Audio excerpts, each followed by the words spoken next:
night may be long and the dark may be deep, but the answers are there to be found. Whether it's the normal, the abnormal, or the paranormal, you're in the right place. Let's go beyond reality. I'm your host, JV Johnson. We've got a great show for you tonight as we kick off another week. Always looking forward to Mondays. You know how some people say, the Monday blues, the Monday this. I get excited about Mondays.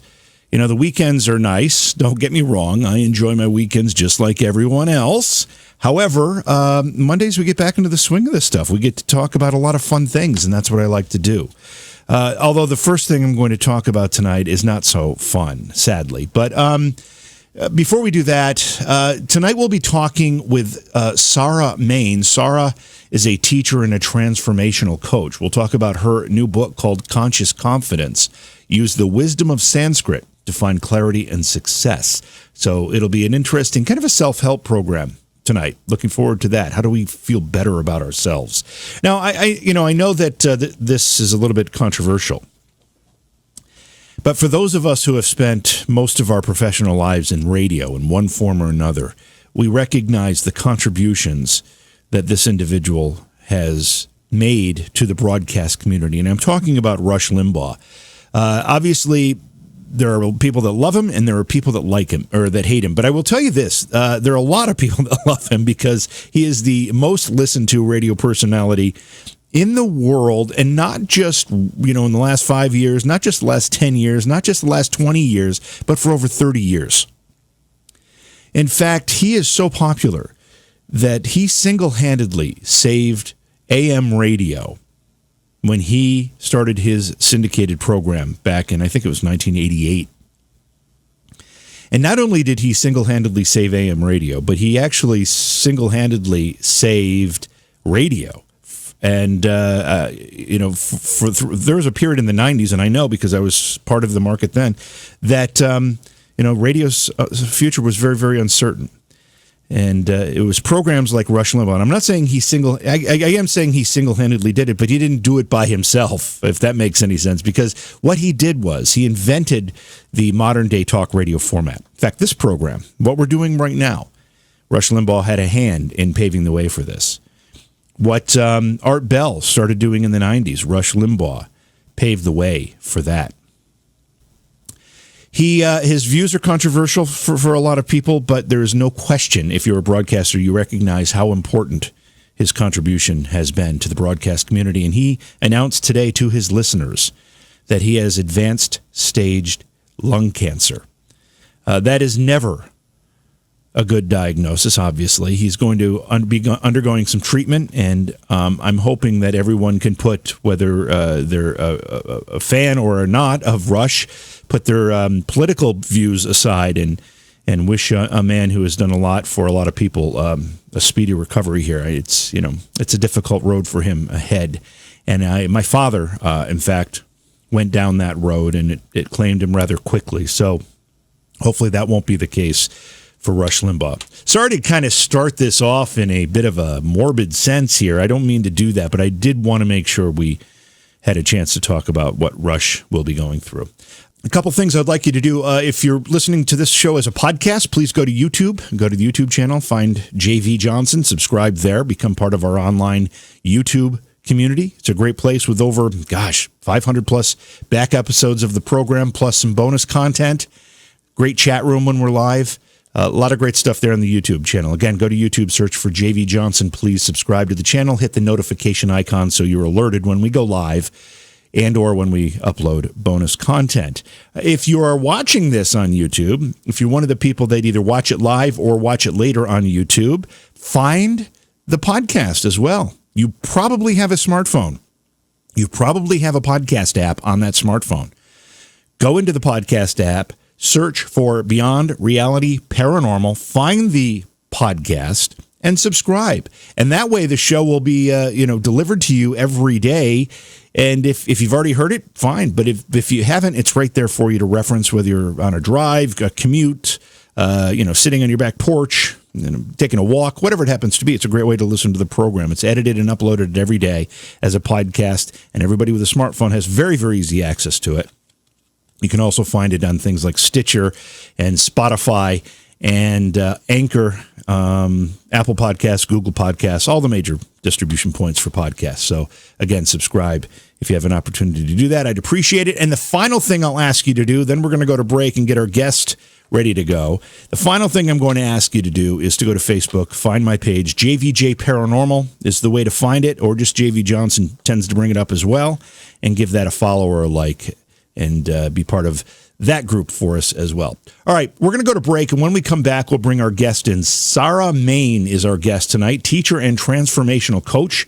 We'll be talking about her new book. It's called Conscious Confidence, Use the Wisdom of Sanskrit to Find Clarity and Success. Please support the program. Go to patreon.com/Johhaw. That's Johhaw. Our guest tonight, Sarah Mane. Sarah is a teacher and a transformational coach, and she has a new book out. It's called Conscious Confidence, Use the Wisdom of Sanskrit to Find Clarity and Success. Sarah, welcome to Beyond Reality. Great to have you here with us tonight. Thanks so much, JV. It's great to be along. Now, you are in, I believe, Sydney, Australia. Is that right? That's correct. Well, first of all, about halfway around the world, which is pretty amazing. But secondly, how are things progressing with the fight against those unbelievably devastating fires throughout Australia? Well, they're still going. They settled down for a little bit. They haven't fully gone out, and then another fire further down south has flared up, so the air's pretty smoky. Yeah, it's going on. People are, battling on. Yeah, well, I tell you, we here can't even imagine that type of fire. I mean, we get wildfires for sure, but man, I've seen satellite photos of the Australian continent, and it seems like the whole thing's ablaze. Well, certain sections of it, but it's been particularly bad. I mean, fires are a part of life. I'm born and bred in Sydney, but it's been particularly bad, and it's bad. Well, our hearts, prayers, and hopefully some help in whatever form people can send, or certainly you're in our minds and our prayers. So hopefully there's not much more of this, and it gets under control, and people can resume what we would consider to be a normal life. Our prayers are with you. Yeah. Thank you. Thank you so much. So let's talk about being a transformational coach. What does that mean? Well, coaching is a different modality from counseling or therapy. Coaching is about where you are now and assisting the move forward to what you want to achieve, what you want to do.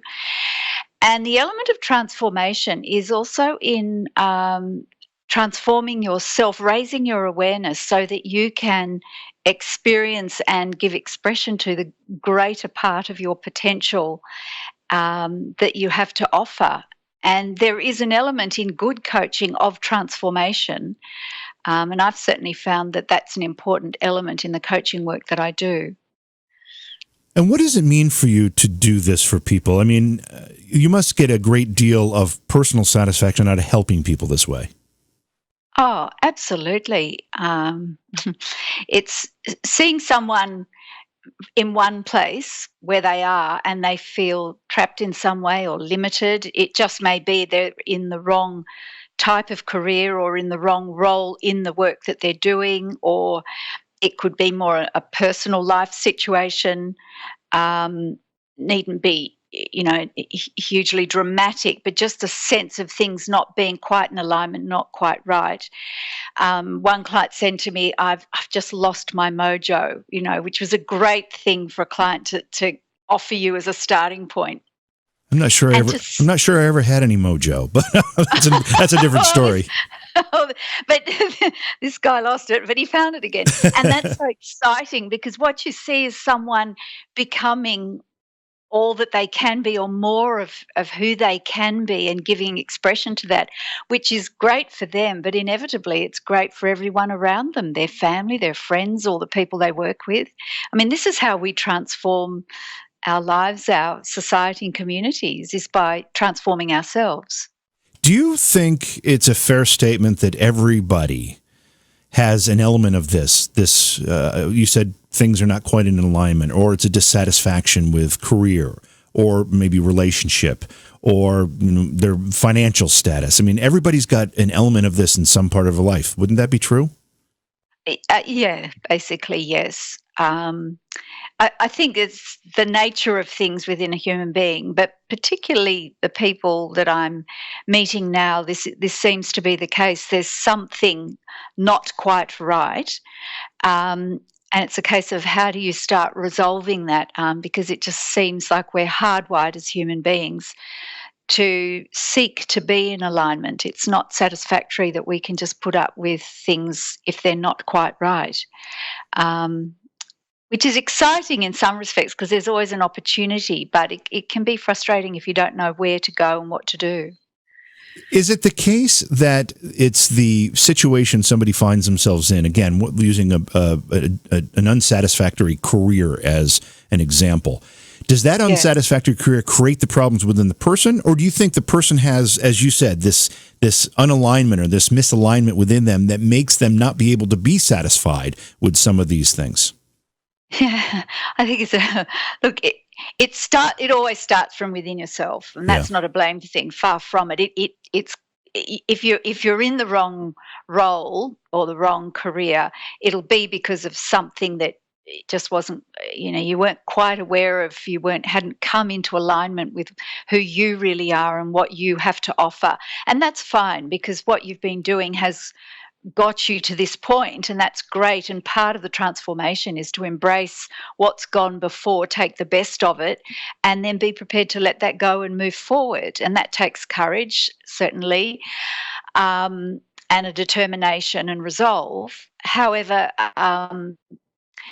it's largely getting into alignment and then within yourself and connected to yourself properly, and then things tend to just roll out and flow from there. And then there's always plenty of energy and opportunities, and I just find myself, I experienced it, but the people that I work with, they just sort of say, oh, wow, who knew these opportunities came, this, that, and the other, and they took them, and then they were in the right place, Let's talk about your experience a little bit here. I know that you had I think it may be a fair word to use as an epiphany as a child, right? 10 years old. Tell us what happened. Yeah. Actually, when I was 8, I just had this profound universal connection. I was just standing on the back doorstep at home, just a kid in the suburbs, nothing special. I just a complete connection, and I did feel this sense of a sort of it was like from within and without. It's hard to put words to it, but this real being called to something I didn't know what. Anyway, and that never left me. But I was fortunate. My parents were keen seekers. They came out from England after the war in the late 1950s to Australia. And they were seeking, and, there wasn't a lot around then that was obvious. It's not like now where you can go on the internet to find anything. And they read things and explored things, and then they found these practical philosophy classes. And I can remember Dad coming home and saying, this is it, this is what we're after. And this was to Mum. And I could see their enthusiasm. I could see they were onto something. And they were introduced to meditation, which was unusual in those days. That was back in the late 1960s. And they meditated, just normal suburban life, but they meditated. They was reading things and discussing things. And this changed everything. And then I was, in 1971, Dad could see I was interested, and he said, do you want to come along? And I said, yes. Look, I sat in an adult class of people studying philosophy. I didn't actually understand a lot of the discussion. I was 10 years old. They were adults. And yet I was completely connected to the energy, the feeling. And when they practiced mindfulness exercises, I just found that really easy. I just connected straight away. And then a few months later, when I was still 10, I was introduced to meditation, and, so it was just a natural connection for me, and I've just always been interested in it, Do you think in those classes that you went to as a child where you were surrounded by adults that you may have had an advantage because you were a child, that you haven't, that you haven't built up any preconceived notions and maybe haven't closed your mind to some of the things that adults tend to close their minds to? Look, absolutely. I laughed because it was a a great advantage in some ways, but I suppose, look, no one knew how to relate to a child's experience, and I didn't know how to communicate a child's experience. It was just the experience, which is it's immediate and direct. It's not like you're an adult and then you have Yeah. an experience as a child. You're just there, it's not separate experience or a separate state, as it were. And I think that's the trap. There's a sort of a plus and a minus there, because as a child, it was just how it is. It was simple, immediate, and yet then I would hear the adults all discussing it and the overcoming any barriers and so on. And as a child, I didn't know, and no one knew to say to me, look, don't worry, this is an adult experience they're talking about. So there were certain elements of me that wondered, gee, did I miss something? Have I missed the point of this? And it was only as an adult I sort of undid some of that self-doubt that came in, because I realized that those immediate connections were true. And that was an adult overlay to have to sort of go through these other things. Do you think that awakening, that realization you had on your back porch at 8 years old, do you think there was a spiritual component to that? Oh, completely. The spiritual component was the whole thing. But, like I say, for children, it's immediate. They don't have sort of worldly and spiritual as two separate things, so to speak. It's just is. And so that experience was total and abiding, and was complete connection with another realm altogether. And yet there I was standing there, and I think I went and got my bike after that and went riding up the street, as an 8-year-old does. But that connection where you don't sort of go somewhere else or do something else to be spiritual or connect with the spiritual, that has never left me, because it is immediate. It is here now. There are other levels of consciousness beyond just what we experience with our senses. As you started to learn these ideas, these philosophies, these concepts, and you were practicing them for yourself, I'm sure, for quite some time. When did you start realizing that it was important for you to share it with others? I think it was just a natural tendency. I suppose I was just sort of naturally drawn as a teacher, because that's what I did for 30 years. I was a school teacher, and I had always wanted to teach. I originally considered teaching at university, and then my husband actually became a school headmaster, school principal, and he turned to me and he said, I need a teacher I need some more teachers. And so I ended up teaching at school. I never quite got to the university level, which was fine, because I can trust me, teaching well to young people, you really have to know your stuff. But look, I think it was just natural, and also it is. I've observed it is natural in human beings that when you experience something, you then want to pass it on. It's natural. Yeah. So the teaching came first, and then you realized that you had some things that were of great value that you could teach others beyond what the school curriculum was, and you decided to start to share it in that sense. Yeah, definitely. I think, well, in the philosophy classes, as you went on, and obviously once I became a young adult, there were opportunities to be a tutor of a class, a philosophy class myself. This was in the sort of evenings and weekends and on residential seminars and workshops. And so that was a great honour and an opportunity to work with other adults also seeking and working on themselves and studying philosophy and meditation. So I had a lot of experience there. And then when I started school teaching, I had the normal curriculum to teach, but the school was founded on these philosophical principles, and we were a normal school in that respect, normal private school, fee-paying school in Sydney. But we also had the added advantage really of teaching mindfulness, and we had a weekly philosophy lesson with the children. Now that started when they were 5 years old, when they started school, 5 to 12 years old. And, that was hugely privileged to sit with children and to be teaching this because, you are right on the edge of having to be present with the child and appreciate their experience rather than overlay any adult concepts on them. So it was very beautiful, very illuminating. I learnt a lot, but you could see for children this was seeds going into their being that then they could take through their life. At some point, you, and this is how you describe it, you say you were seeing all the crying in the world, which led you to this current project, which you call Conscious Confidence, in the book that's of the same name.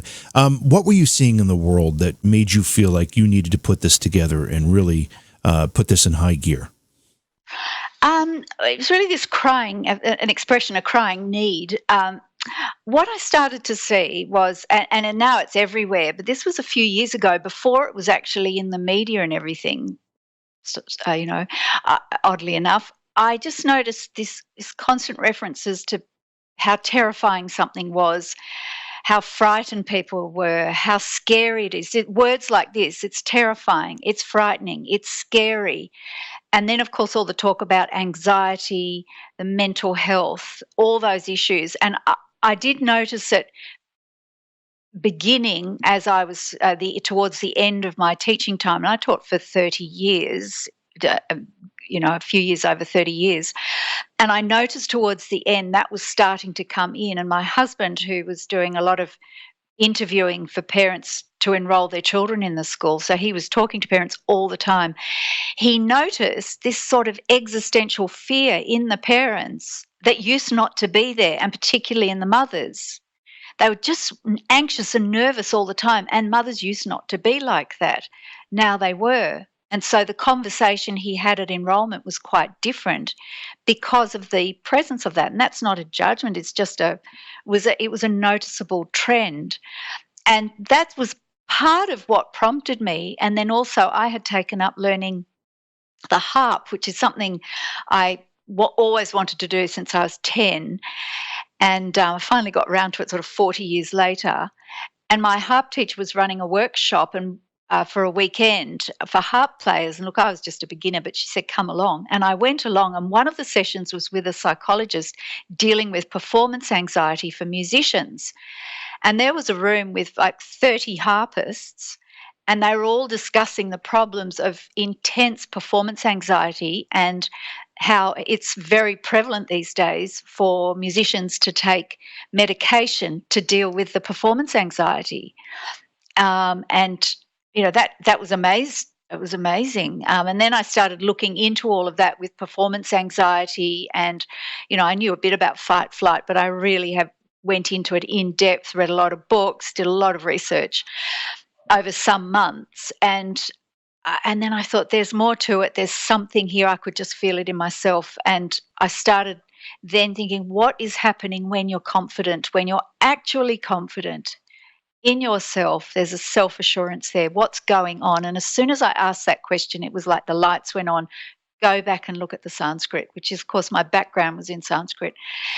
And so I went and looked up Sanskrit and what does Sanskrit say about just the word confidence. And I came up with 12 Sanskrit words, all related to confidence, and I started researching those. That was months of work going into the etymology of them.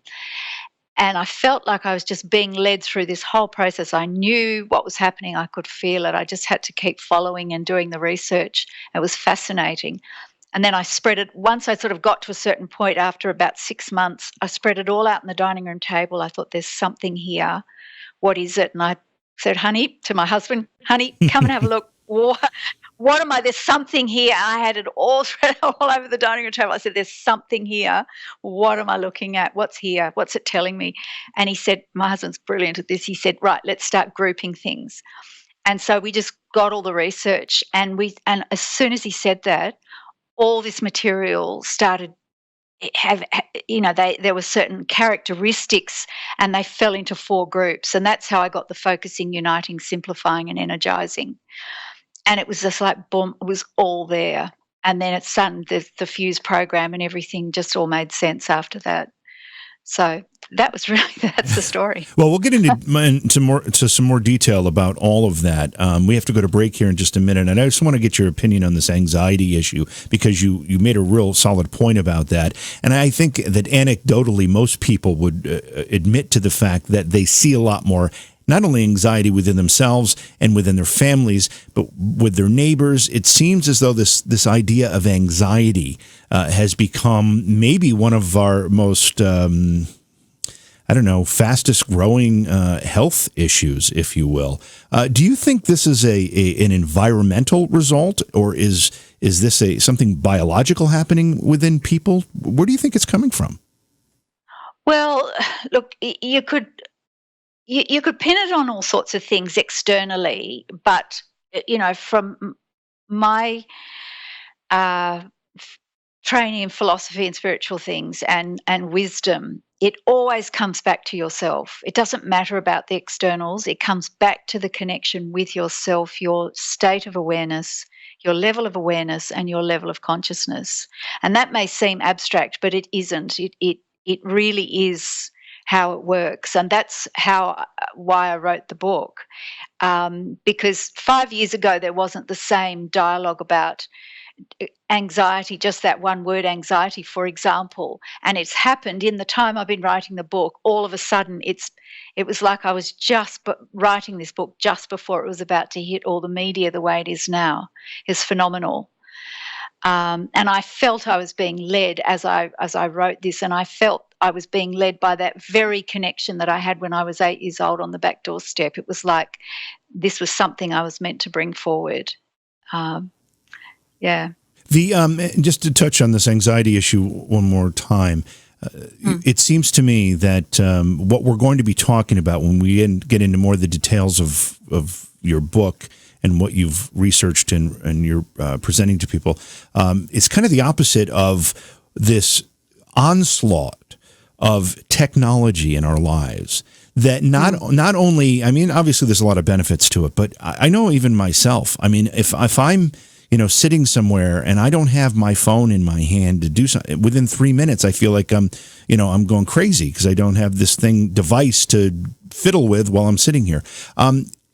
Technology has to be adding to this. Yes, it's. I don't think it's the cause, because, like I say, it's a state of consciousness. But the fact that we have become so invested in the technology, is we have substituted that for a sense of self in some way or another. We're so invested that, as you say, if we don't have our phones next to us, and like I'm the same, I've got my phone with me, but now I'm disciplining myself to leave it. We refer to it as a phone, but actually Right. We're walking around with a supercomputer. That's right. And I actually hardly ever use my phone as an actual phone. That's right. That's exactly right. I think it's probably the same. I know it's true with me and probably with most. Sarah, you've got a podcast and a YouTube channel as well. Yes, I do. Yep. Tell us a little bit about each of those, just quickly, so we know what they are. The podcast is, I do a monthly podcast through Transformation Talk Radio, and they're filmed, and so they're put up on a YouTube channel, which is Conscious Confidence Sarah Mane. So you can either listen to them as a podcast or watch the video. And really, I have been doing those now for a few years, and they're all based around the material that actually has come together in the book, and I have done podcasts on topics beyond that. But I just unpack and go a bit deeper into all this area of wisdom, knowledge, experience, transformation, and actual real connection, and how the Sanskrit works in with all of this. And a number of the shows I have co-hosted with Dr. Pat Basili, who was really the one who got me started on all of this, in some respects, because she just sent an email out to me sort of out of the blue. She saw my old coaching website and she said, I like the look of what you're doing. And she started Transformation Talk Radio many years ago, and she sort of got me on to doing the podcast. And then she said, I think there's a book in this. and she's based in Seattle, so it's like I'm sitting in Sydney and just literally out of the blue, and I've just followed it from there. Yep. Tell us about Sanskrit. Obviously, I think most people are just aware that it's a language, but Yep. it's much more than that, isn't it? Yes, yeah. I mean, you may have come across it if you've done some yoga, or, well, if you've watched movies like The Matrix or one of the Star Wars movies. There's Sanskrit in the theme songs, in the theme music. Um, a number of celebrities have got Sanskrit tattoos. It is actually hiding in plain sight everywhere. And in fact, it's the cognate. Well, it's the one. It is a root of English. So even though we've been speaking English now for, some little while, 20 minutes or so, we're fully connected with Sanskrit just linguistically, because a lot of our English words have come straight from Sanskrit. Sometimes I feel like I've only been speaking English for 20 minutes, stumbling over my words here as a radio host. Anyway, but it's. I mean, obviously, there's so much deeper meaning here, and it's not just words and symbols. There's meaning here. Yes, Sanskrit's. It's often referred to as the language of enlightenment, and it's an extraordinary thing about Sanskrit, because and this is directly accessible to anyone, is that it brings the two things of sort of head and heart, the analytical and the intuitive, maths and music, and the spiritual and the scientific. All these different aspects are all together as one in the language. The language itself is phenomenal in terms of its order and depth and breadth. It's amazing. I mean, it seriously makes, even though Latin and ancient Greek are magnificent languages, don't get me wrong, but Sanskrit, in my humble opinion, it eclipses them all. And I'm sure there would be a lot of Sanskrit scholars that would agree.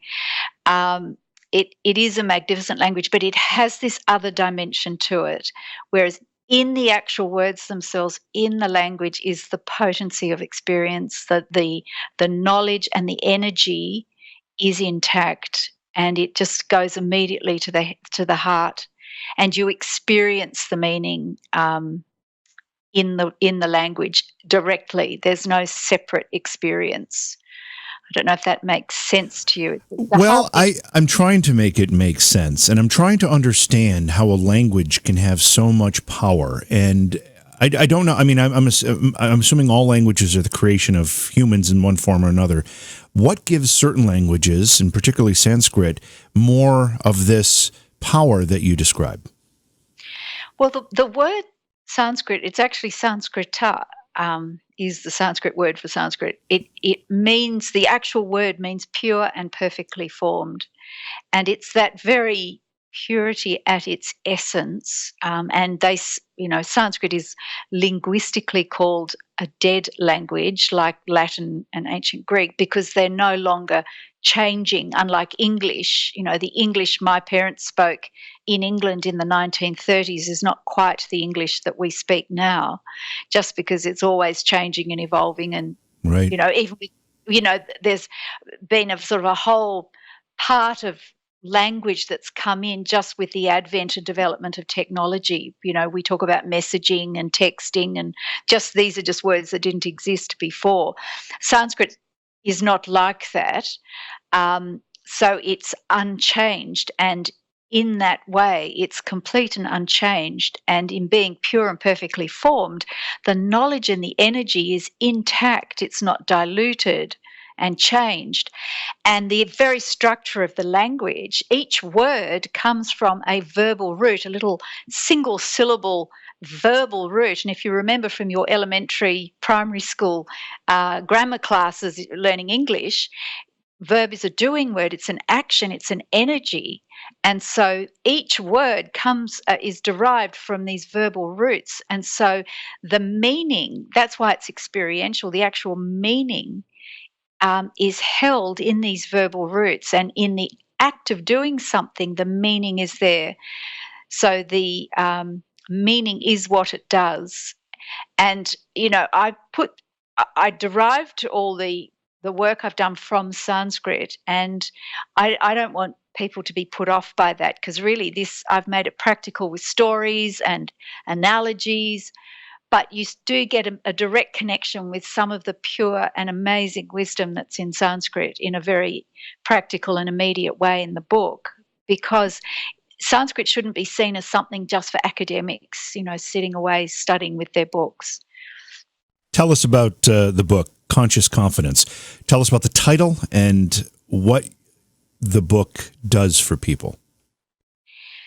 Well, the title, going back to when I spread all this stuff out on the dining room table and all my research, and I said to my husband, honey, what am I looking at? After we discussed this and we were standing up, shuffling things around, and all of a sudden I thought, bang, the lights had gone on, and I thought, okay, what is this called? What is this? And about 5 minutes later, I was standing in the kitchen and just, conscious confidence literally was given to me, those two words.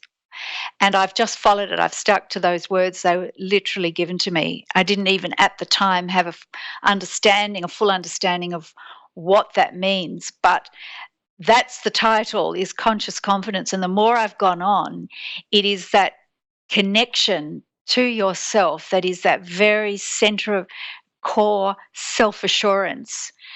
So no matter what happens in your life, you have that strength to be able to step forward and thrive rather than be beset and crippled by anxiety and lack of certainty.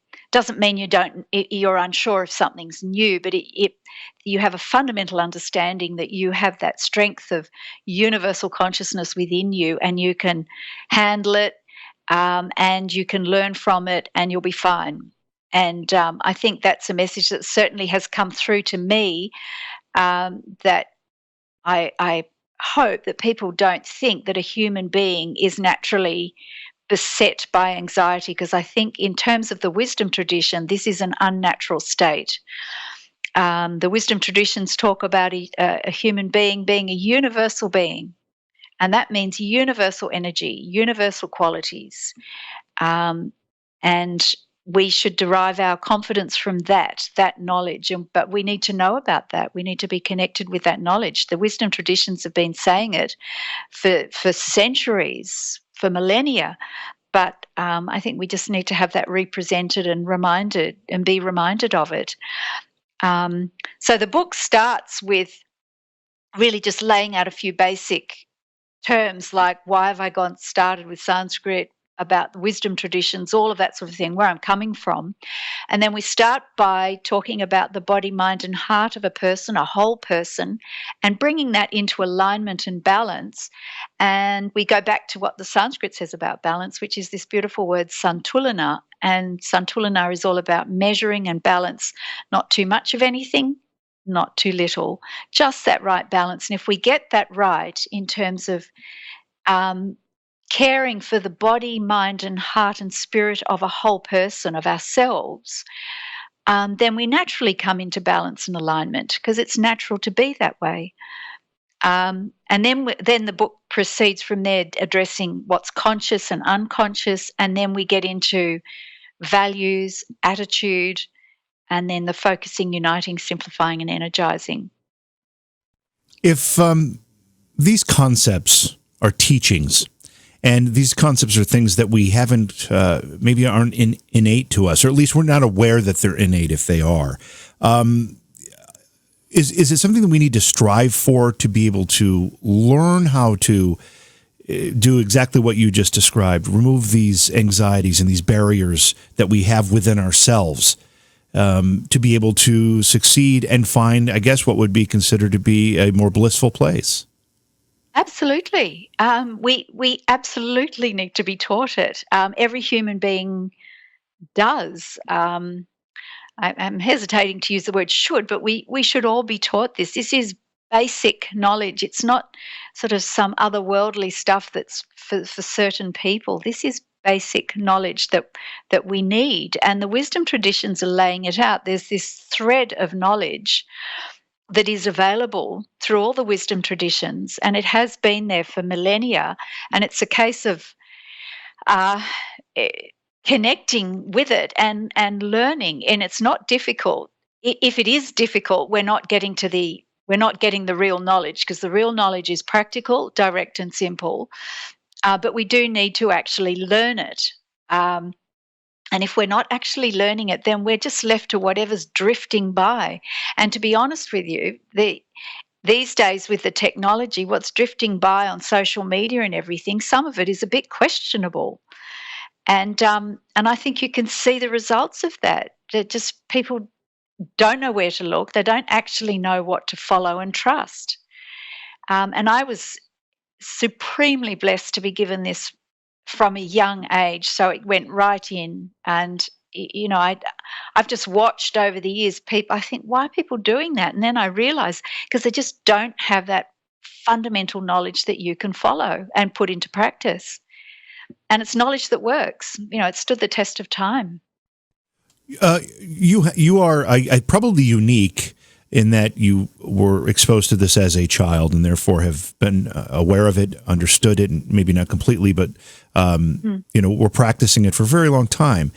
How do you think your life would be different if you hadn't had that exposure? Do you think this is something you would have found along the way? And if you didn't, how do you think your life would be different? Oh, wow. No one's ever asked me that before. That is a great question. Thank you. Yes. I can't even imagine what it would be like, to be honest with you. I think I'd be a mess. Yeah, I think I could see. I would just look. To be honest with you, I can't even imagine what it would be like. Can you point to events in your life or circumstances in your life that you would not have been able to handle at least as well if you did not have this within you? Oh, yeah. I mean, just the pressures of teaching. There are times where it's just any teacher anywhere will tell you come up against some tough things. You have to deal with tough situations. They're not easy. They're not always pretty. It's not nice. And you have to, if you're a teacher, if you can look yourself in the mirror and call yourself a teacher, then you need to actually address them, because this is the welfare of a child, or assisting with a family or parents or whatever. But fundamentally, you're there to serve the child and the needs of the child. And the parents have placed their trust in you to do that. There were times where I honestly, you just think, oh, either A, you wish this difficult situation would just magically disappear, or it hadn't happened, or, God, what am I going to do next? And to be able to actually plant your feet on the floor, come back to that basic awareness in the present moment and fall still, connect with who you are, your presence, and then say, right, what, and then give your full attention to the matter in hand, to the situation. And then the knowledge was always there in the present moment, what to do next. And that obviously there are processes and so on you go through in a school, there's systems and so on, but fundamentally to how to proceed where you just didn't sort of fall apart yourself or something. The training to be in the present moment and give full attention to the matter in hand and to come back to universal principle was just, gold, invaluable. And what about friends or family that have encountered something difficult in their lives? Have you been able to take your teachings and apply them directly for someone else's benefit and help them through one of these situations? Sure. Yeah, absolutely. Lots of times. Yeah. And look, I know a lot of friends who also studied philosophy as well, and they would all say the same thing. Yes, it's just like a golden cord that you can hold on to and stay connected with. And it all comes down to just simply the power of the present moment, and all knowledge and all potential is in the present moment. And that's not some otherworldly experience. That's intensely practical. That's why they were called practical philosophy classes. This was taking it and applying the principles in daily life. Sure, you go on retreats and things, which are wonderful, but the real test is in your daily life. When you wake up in the morning and the kids got to go to school and you've got to go to work and all of the things that happen in normal daily life. And, the times where I had the opportunity to directly offer it in situations other than, say, my work or whatever, I just found again and again it was just like a revelation to people who hadn't encountered it before. To have something that was so reliable and really, really worked. And that's what conscious confidence as a book does for people, I would imagine. It offers them these paths and these ideas to be able to deal with these things on their own. Yes. And it does take practice. It's not like, bam, you've got it straight away. But if you say you're reading this book or you're listening to us talk now, and you just think, oh, that's a different way of looking at something, and just reading something in the book where you suddenly go, oh, and you have a bit of an aha moment. Already, you're starting to think differently. Any aha moment is a shift or a change in your normal patterns of thinking that are just going on every day unconsciously. And those aha moments are so important because we talk about wanting to change our life. Well, it happens like that, where we actually start thinking about something differently, thinking outside or beyond our normal modes of thinking, which are, frankly, 99.9% habitual. And I'm being generous, they're 100% habitual. And the research says we think about, like, I think it's something like 60,000 thoughts a day or something like that. They've actually done some research, and out of that, about 85 to 95% of our thoughts are repetitive and negative, and we're unaware of it. And that you can Google that up. So, to actually get some awareness, some aha about seeing something different, considering it differently, having a different meaning, because most of our experience of so-called reality is based on the meanings that we have, which is language-based. They're based in words, and they determine how we think and how we feel and then how we act. So we're literally speaking ourselves into existence and our experience into existence with the language that we use and the meanings that we have for things. And these days, the meaning that's getting in is that everything's scary, right? And we need to be worried. Right. And that's where going back to Sanskrit and clarifying our meanings again, just getting a different perspective, use the wisdom of Sanskrit and find that clarity again. And then you can step forward into your own success. What's the difference between conscious confidence and confidence as most people know what confidence is? Yes, great question. Look, confidence, if you think about it, it's something that's coming up a little bit more now in and around media and stuff. But confidence is normally seen as either, you're lucky, well, that person's confident, they were born that way, that's their personality, and I'm not a confident person. So it seems like it's a bit of a roulette wheel as to who was dealt the confidence gene when they were born. That's one view of it. Or it's confidence that's based on circumstances where you're familiar with the circumstances, you know what to do, you can be confident in those circumstances. And I venture to say that is more unconscious confidence. Yes, some people have got a personality that's a bit more out there, but fundamentally, those people, just like anyone else, if circumstances don't quite go their way, that's often then will show whether their confidence is founded in anything real in themselves, real and abiding. Because if the circumstances change and they're suddenly met with something that's a real challenge, does their confidence and self-assurance just dissolve? So often the loudest people who are out, sort of personalities that are kind of out there, they're not always the most actually properly, truly confident people, they've just got a personality that's kind of out there. And, having practiced something and got good at it does give you a level of confidence, but the sort of challenge in that is that unless circumstances are known and sort of predictable, then your confidence can dissolve as soon as something changes. So there are weaknesses in all those situations, whereas conscious confidence is derived in a deep connection with yourself and your values, what's truly important to you, and some real wisdom within yourself. Just like a large tree has deep roots into the soil, it doesn't matter what storms blow, the tree stands proud.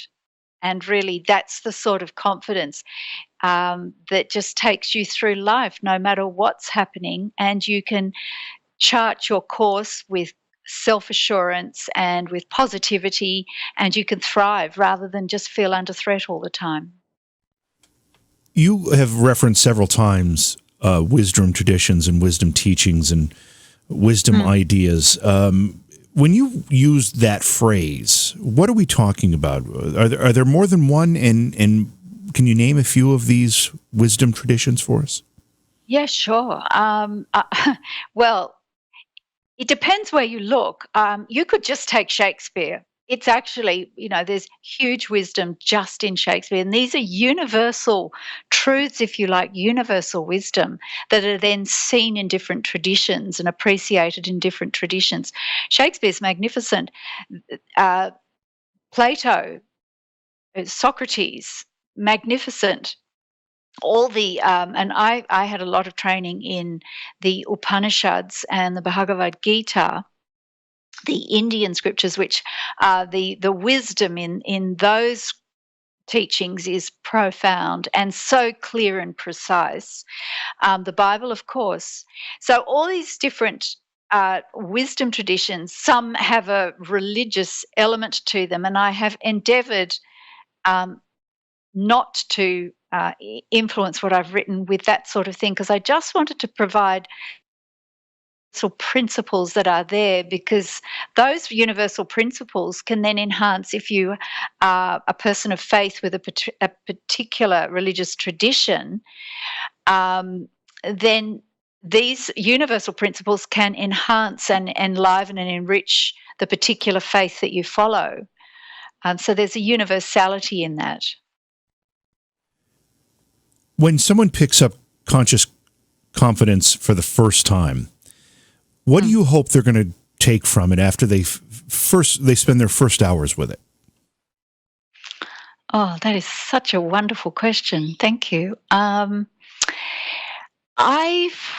would hope that they have their interest is piqued, it's sparked, to feel that they are delving into something deeper, and that they can journey within themselves to find out something new, something exciting, some new perspective that they want to stay with and they want to pursue and practice and discover.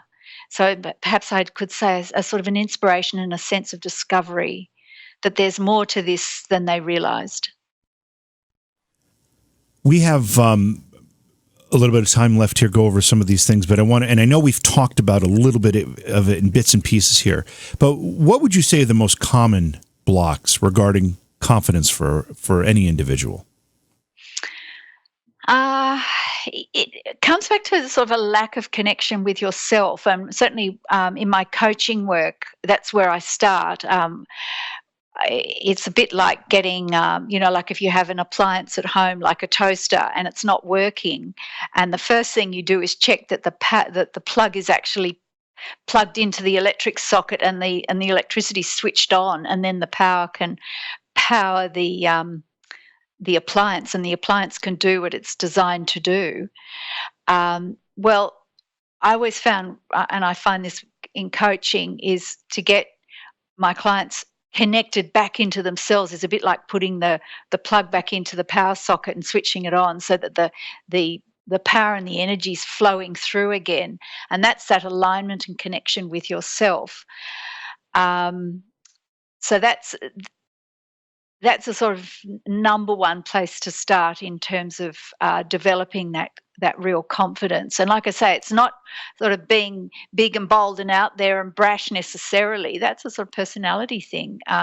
This is a sort of a natural, proper confidence that just means you can get up in the morning and be positive and looking forward to the day, and no matter what it brings.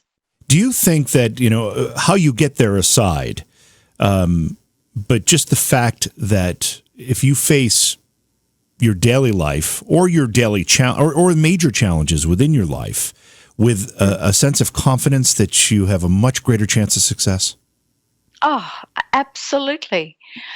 Because in a sense, you can determine where you want to be, what you want to do, and then chart your course. Be confident enough to be able to take the next step, the next best step. Like all these great myths in the Iliad and the Odyssey in the Greek tradition, or Pilgrim's Progress, or when you're called within yourself to discover to discover something greater. And then that could be just, say, in your career, you're looking for a more fulfilling career, something that really fulfills you, but also you feel like you're giving the best of yourself to what you're doing.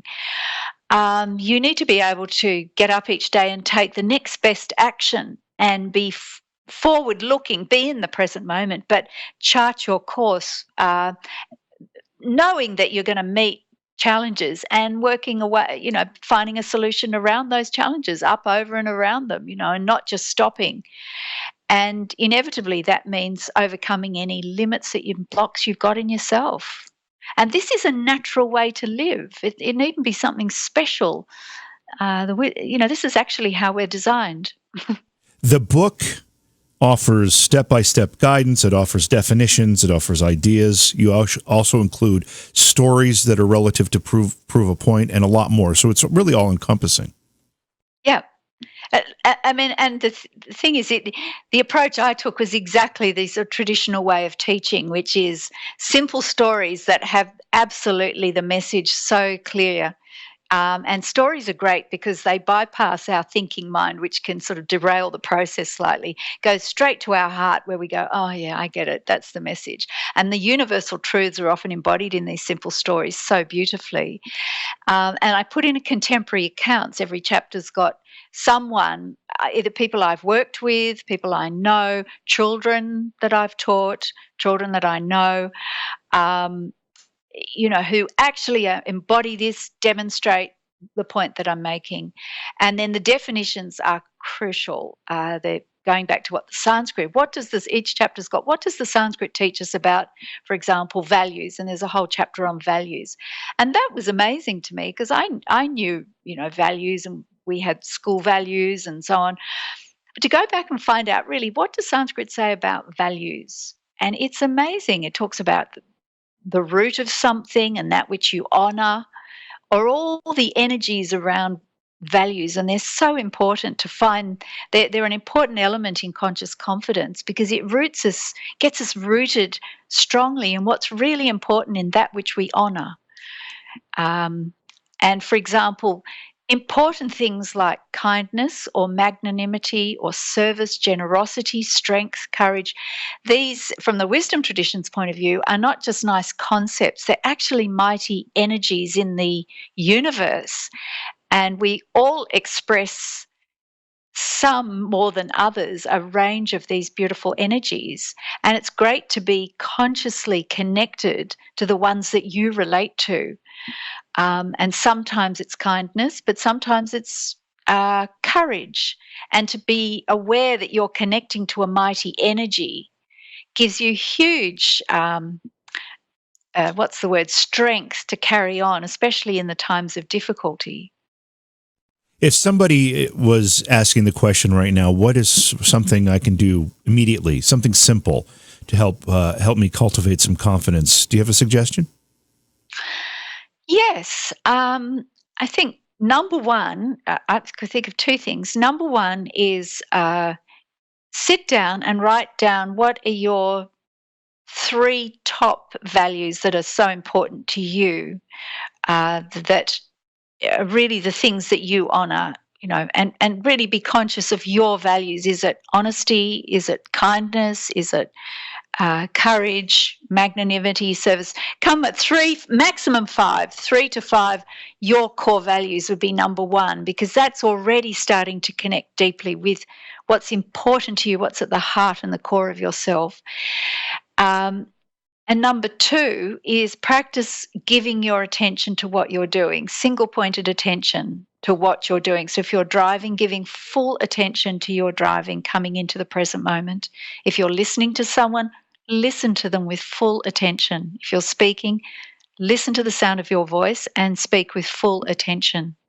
So those 2 things, come to what's important to you, the real core values, and those beautiful energies, those mighty powers, and give full attention to what's in front of you. What about new work? Do you have anything that you're working on now that might be an update to this work, or additional to it? What else is going on? Well, the book's out, and the audiobook's coming out next week, which is very exciting. So there's an audiobook, and I'm just starting work now on turning the whole the Conscious Confidence Fuse program into a series of online courses of different levels, so people can work directly with the material rather than take the book. And each chapter in the book's got practices, starter, intermediate, and advanced practices. So it's practical, gives you things to do. But an online course is good because it's interactive and people can work with me directly, as it were, because I can put things into the online course that aren't in the book. So that's number 1. And then I've got other ideas for books, which they're in development.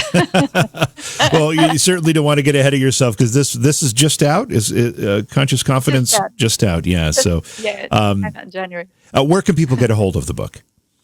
The book's available at Amazon.com, and Barnes & Noble, and on my website, consciousconfidence.com.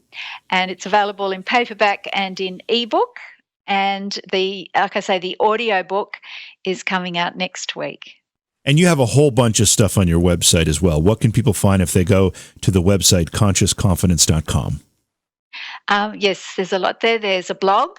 There's the link to all the radio podcast shows that I've done. And then there's also some magazine articles that have been around in quite a few magazines, and they're little potted bits of Sanskrit, how I've taken some Sanskrit and worked it into some practical wisdom for today. And there's also all sorts of other information and things to read on the website as well, so you get a feel for it, because it can be a bit daunting at first. Sanskrit seems a little bit strange, and sort of, that's for other people, but it isn't really. There's so much you can learn just from one simple word in Sanskrit, and some of the magazine articles might help to unlock that and unpack that a bit. Great discussion tonight, Sarah. Thank you so much. One more question for you. Do you know if Australia in general has any interest in American football? There's probably people who know a lot about it. I know the Super Bowl's just been on. Yeah, it was on yesterday. I was going to ask you if you were happy with the outcome, but you probably don't follow it much, huh? I don't to be honest, I don't follow football in Australia, and we have about 3 or 4 codes of it. Trust me, there's a lot of it, Australia and football. But I have been to Kansas City, Missouri, and it is a beautiful city, and there's a beautiful statue of Winston and Clementine Churchill in the middle of the city, and I love all the fountains. Yeah, it's a beautiful place. All right, terrific. Well, Sarah, thank you so much for being here. We appreciate your time. Great conversation. Hope to have you back sometime. Thanks so much, JV. It was wonderful. Beyond Reality Paranormal is hosted by JV Johnson and produced by Orion Palmer and Slick Eddie Edwards. Like us on Facebook and subscribe to our YouTube channel. Please consider supporting the program either through your podcast platform, click on the link in the description, or on Patreon at Joha Productions. If you'd like to be a guest on Beyond Reality Paranormal, or you have a recommendation for a guest, contact our producer, Slick Eddie Edwards. Eddie is spelled with a Y at slickeddieedwards@gmail.com.